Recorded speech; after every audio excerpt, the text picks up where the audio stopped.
Je viens de rencontrer mon homologue, son Excellence le ministre Nasser Bourita, avec qui j'ai eu l'opportunité de discuter de notre excellente relation bilatérale, mais aussi des questions multilatérales qui font l'ordre du jour.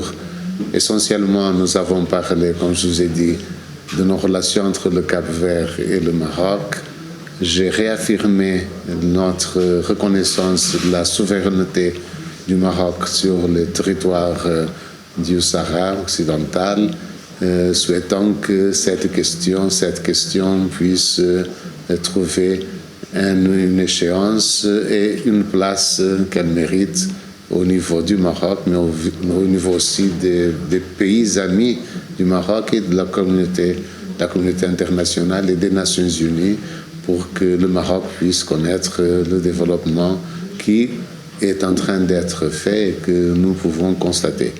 Nous avons parlé aussi de la situation dans notre sous-région qui est la CEDEAO, les préoccupations qui existent et dont la communauté internationale doit se saisir. Et nous avons finalement réaffirmé notre volonté de contribuer à cette réunion qui a lieu ces jours-ci à Rabat sur les pays à revenus moyens, de façon à ce que ces pays puissent trouver les moyens nécessaires pour le financement de leur développement.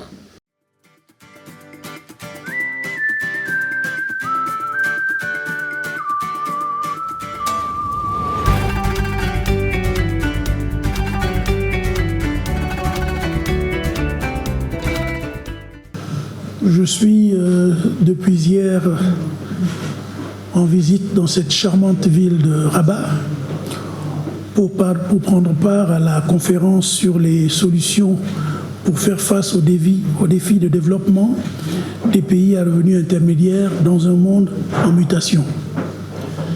Et vous l'aurez compris, c'est avec beaucoup de plaisir que je suis venu rendre une visite de courtoisie à mon frère, le ministre Nasser Bourita, visite qui constitue pour moi et pour mon pays un pas important dans les relations entre le Royaume du Maroc et la République gabonaise, en ce sens que c'est ma première visite bilatérale en qualité de ministre des Affaires étrangères, de la coopération sous-régionale et des Gabonais de l'étranger.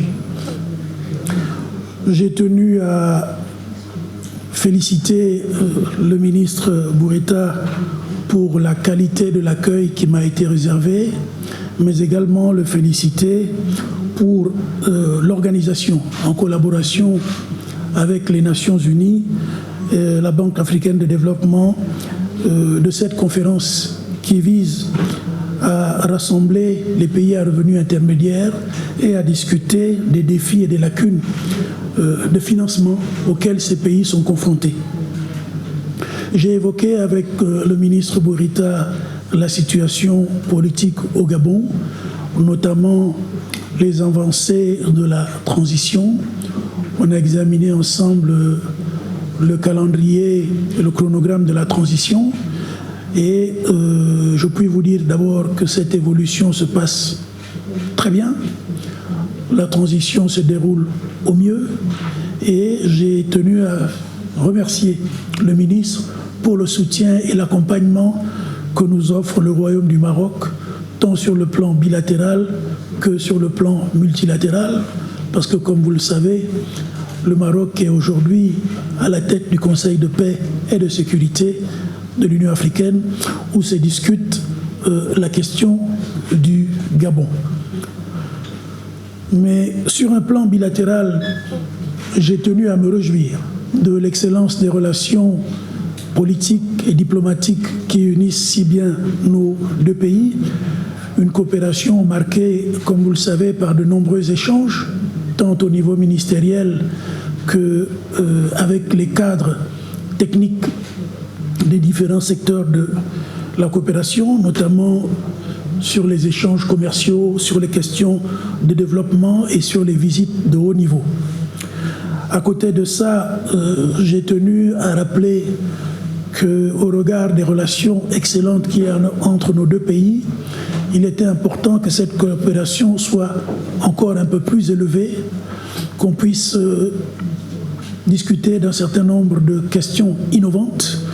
Et puis, j'ai pris le temps d'informer le ministre que durant mon séjour ici, j'ai reçu quelques investisseurs marocains qui connaissent bien le Gabon d'ailleurs et qui ont été à nouveau invités à venir investir chez nous, surtout en ces temps de transition où le pays est ouvert, accueillant et où nous sommes en quête perpétuelle de développement.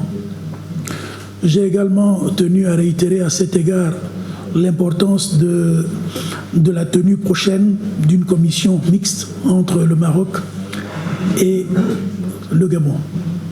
Évidemment, toujours dans le cadre de cet échange, j'ai tenu à réaffirmer au ministre Bourita la position du Gabon sur le Sahara marocain. Cette position est claire et ne souffre d'aucun doute. Nous avons toujours su, tant sur le plan bilatéral que multilatéral, affirmer le caractère souverain du Sahara marocain. Nous y avons, comme vous le savez d'ailleurs, ouvert un consulat général à l'Aïoun notamment. Et ce consulat général fonctionne de fort belle manière avec le soutien des plus hautes autorités marocaines. Nous avons salué la présence de nombreuses entreprises marocaines au Gabon qui concourent au développement du tissu industriel au Gabon et à l'activité commerciale. Et nous avons continué, nous avons demandé aux autorités marocaines de faciliter les échanges en vue de la participation des acteurs marocains à notre plan de développement national. Pour le reste, comprenez que j'ai réaffirmé que le Maroc reste un partenaire privilégié du Gabon et dans ce cadre, le Royaume du Maroc bénéficiera toujours du soutien inconditionnel et constant de mon pays sur la question du Sahara marocain, notamment de son caractère, de sa marocanité. Voilà, pour l'essentiel, c'est de ça qu'il s'est agi durant cette rencontre.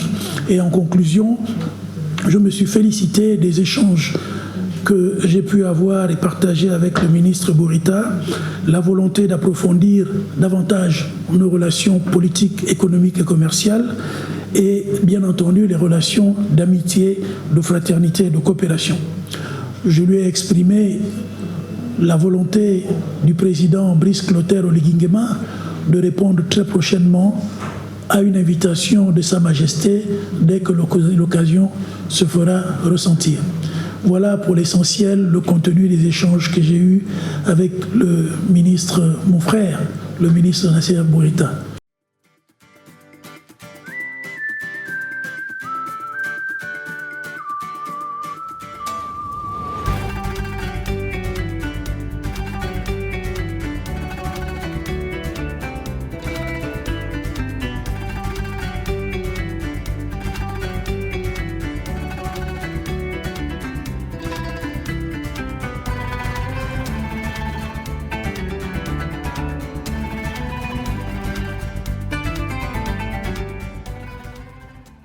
It's wonderful to be back in Morocco again. I consider this my second home.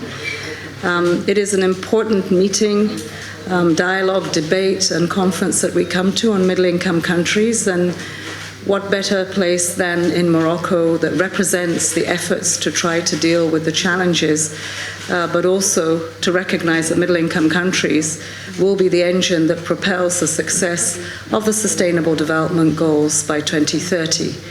It will also reinforce our efforts to deliver on the 2063 agenda. And I hope that what we will see tomorrow is the efforts made in New York to come out of New York to countries, that we will take back those challenges, those specific areas around technology, the financing architecture, much to do with food systems and energy, many investments that are needed to be brought to middle-income countries, that we see that at scale, and we see that including our young populations and, of course, women. So we very much look forward to taking some concrete discussions back again to New York and propelling that further around the global discourse. قبل ما تخرجوا ما تنساوش تابوناو في 20 فبراير وتابعونا على المواقع التواصل الاجتماعي.